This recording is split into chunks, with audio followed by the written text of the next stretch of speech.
friends, welcome back to my channel Nidhi Basin Mathematics Classes. In my last video, I had taken introduction of trigonometry. Today I am taking use of trigonometry and trigonometric ratios. So let's get started. In the last video, I explained to you what is trigonometry. Trigonometry is that branch of mathematics where we find the relationship between the sides and angles of a triangle. So what is trigonometry? It's basically a science of measuring triangles. So how do we use trigonometry in our daily life, or how it gets started? Earlier astronomers were using trigonometry to find the distance of stars and planets from Earth. It was used to find distance of stars and planets from Earth. Nowadays even most of the technologically advanced methods which we are using in engineering and physical sciences are based on these trigonometrical concepts, in which we are finding the sides of the triangle or the angles of a triangle by using the relationship between the sides and angles of a triangle. Trigonometric ratios. Now what are trigonometric ratios and why they are used in trigonometry? The most important task of trigonometry is to find. What we are doing in trigonometry is to find the remaining sides and angles of a triangle when some of its sides and angles are given. In trigonometry, we will have a right angle triangle in which few sides and few angles will be given to us. We can find rest of the sides and rest of the angles using trigonometric ratios. This problem is solved by using some ratios of the sides of a triangle with respect to its acute angles. Because there was 90-degree angle, so the other two angles will be acute angles only. They can't be obtuse angles. So trigonometric ratios we are using in acute angles only. So this problem is solved by using some ratios of the sides of a triangle with respect to its acute angles. And these ratios of acute angles are called trigonometric ratios of angles. Why we are saying ratios and why we are saying acute angles, I am explaining to you.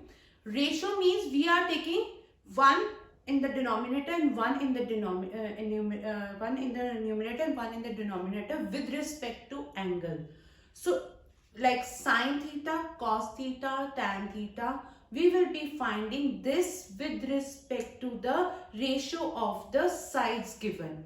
And we are taking acute angle because in a right angle triangle we will have 190-degree angle. So the rest two will be, their sum should be 90, so that their three angles of a triangle will make a sum of 180. If one angle is 90, that means the rest two which are left will also make a sum of 90 degree. So that means they are acute angles. So that's why we are taking ratios of acute angles, and ratio of acute angles will be in terms of its side.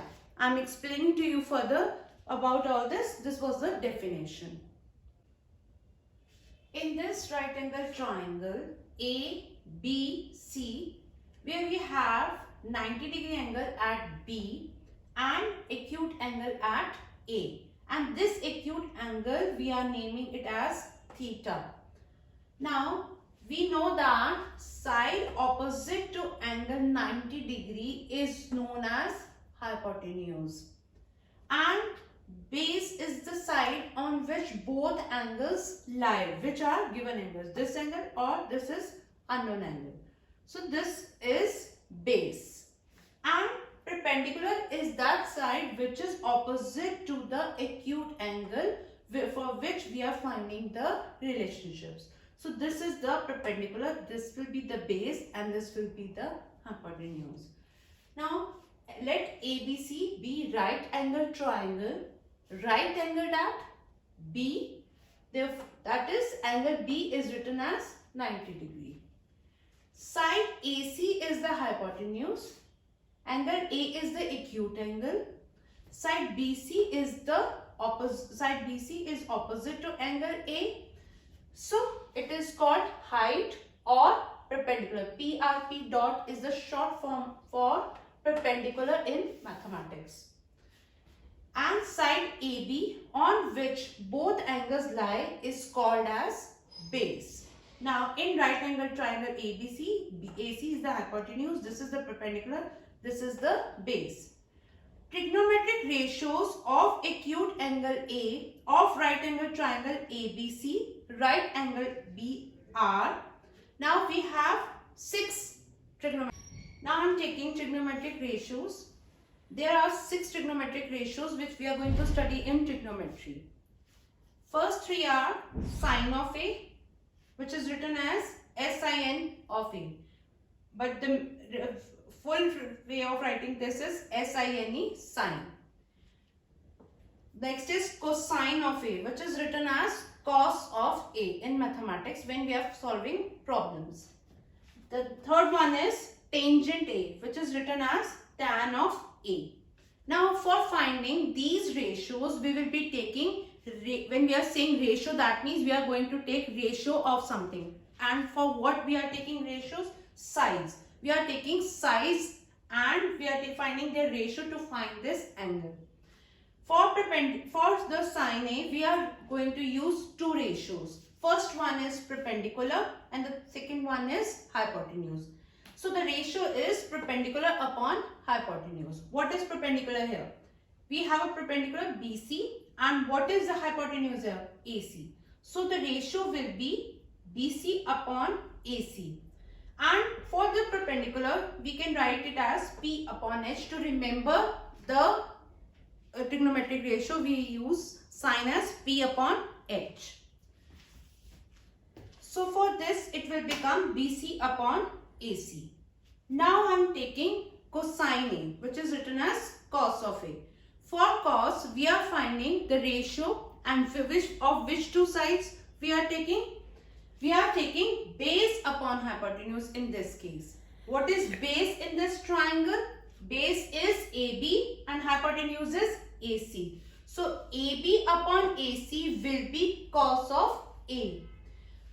And for base and hypotenuse, I can for learning and for remembering it, we can use B upon H. Okay, B is for base and hypotenuse is for H. For tangent A, which is written as tan of A, again we are taking 2 sides of which we are finding the ratio and we will find tangent of angle A. Which 2 sides we are taking? Perpendicular up and base. Perpendicular and base. So what is perpendicular here? BC and base is AB. So ratio will become BC upon AB. For remembering, what we can do? P upon B. So the first ratio was sine, second was cosine, third was tangent, which is written as sine of A, second one is written as cos of A, and third one is tan of A.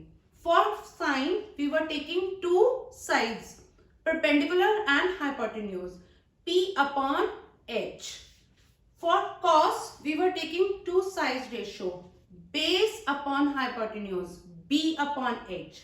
For tangent, we were taking 2 sides ratio, that is perpendicular upon base, which is P upon B. So you can see P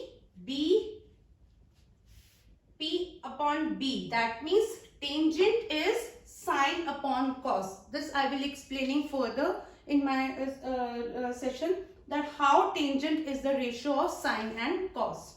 Now I am taking next 3 ratios, which is cosecant A, secant A, cotangent A. Now for finding the problems, we write this as cosec A, this is secant A, this is cot of A. Okay. For this last 3, they are inverse of the first 3 ratios. How? Cosecant A. Now for sine is cosecant A is inverse of sine. So for sine, I was taking P upon H. secant, I will be taking h upon p. So I will be writing AC upon BC. So if I know sine of A, I can easily write cosecant A. Why? Because it is inverse of sine. If it is P upon H, this will be H upon P. Same way, secant A is inverse of cos of A. For cos, I was writing B upon H. So for secant of A, I will be writing H upon B, which is AC upon AB, because my ratio was AB upon AC. So I will be writing AC upon AB for secant of A. So that means if I know cos of A, I can easily find secant A. The third one, it was tangent A. Now its inverse is cotangent A, which is written as cot of A. For tangent of A, I was writing P upon B. So inverse of it, which is cot of A, will become B upon P. So the last three are the inverse ratios of the first three. Only you have to remember the name, and that for sine we use inverse. Its inverse is cosecant. For cos, its inverse is secant. For tan, its inverse is cot. So this if you will remember, and this ratios if you will remember, okay, then you can easily find the trigonometric ratios, and you can easily solve trigonometric problems. Thank you for your support. Please like, share and subscribe my channel, Nidhi Bhasin Mathematics Classes. Keep sharing, keep learning. Thank you.